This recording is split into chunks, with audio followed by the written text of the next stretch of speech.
Idiomatic expressions are a characteristic element of any language and in most cases are used by the speaker in an unconscious way without the speaker being aware of their origin.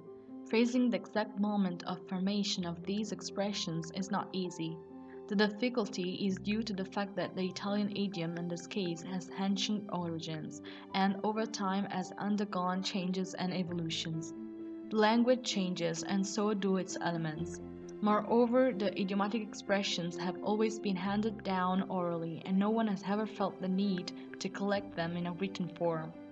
However, this has not prevented most idiomatic expressions from being used and spreading to the present day. What exactly are idiomatic expressions?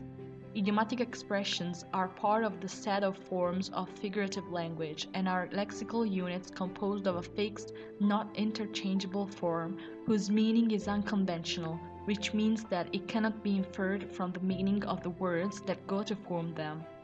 Their unconventionality expresses the strong link between an expression and its meaning within a culture.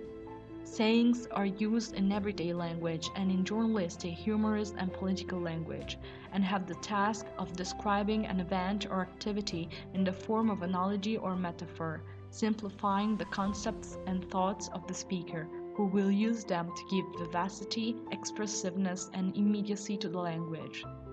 One of the main characteristics of idiomatic expressions is multiculturalism, that is, the component of belonging to different cultures. This means that many idiomatic expressions originated in a culture and then passed to foreign cultures, resulting therefore translatable in both languages. Two idiomatic expressions can be taken as an example. The first, to turn a blind eye, coming from the English language, can be translated into Italian as chiudere un occhio, and means pretending not to know or not to have seen something. It is thought to derive from the episode of Admiral Horatio Nelson, who, disagreeing with his superior when he was given the order to withdraw from battle, lifted the telescope looking with his blind eye, thus ensuring that he did not see any signal from his superior, and voluntarily avoiding the commands. The second, die Nagelprobe machen, coming from the German idiom, can be translated in Italian as fare la prova del 9, and means to check something with certainty. According to the Duden, this refers to an old habit regarding drinking. To make sure that the glass was empty, people used to flip it over on the thumbnail. If the thumbnail remained dry, then it meant that the glass was really empty. However, there are cases in which it is not possible to translate, since the expression is so rooted in the popular tradition of that country that it would make no sense in a foreign language. Hence, the so-called phenomenon of the untranslatability of idiomatic expressions. Let's take as an example the famous Italian expression non c'è trippa per i gatti. This expression dates back to Rome at the beginning of the 20th century, when the mayor in office was Ernesto Nathan. While reorganizing the Roman finances, he noticed that an excessive expense was represented by the purchase of tripe destined to the maintenance of the cats in charge of hunting the mice that infested the capital, known at the official documents in the archives. He decided, therefore, not to provide any more food to the felons, which would have to get it themselves and keep the mice away. The benefits were immediate. It was thus that this expression was written in the official document of the municipal budget and is still present in today's Italian with the meaning of denying something to someone since there is no longer any way to get it. Being closely linked to the Roman tradition, there is no equivalent translation in either the English or German language. In this case, the translator must use a paraphrase to ensure that the semantic meaning is transmitted correctly and is not lost in the translation. Therefore, in English, it could be translated as "there wasn't an option" or "there is no deal to make," while in German, it could be translated as "Es gab keine Option" oder "Gibt es keinen Pakt zu schließen."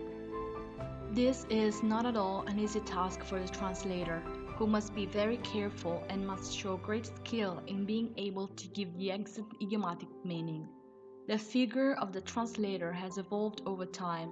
In the medieval period and in the 8th century, in fact, was not seen as a real job, but as a hobby. However, the situation was reversed in the 19th century, leading to the contemporary vision of the translator.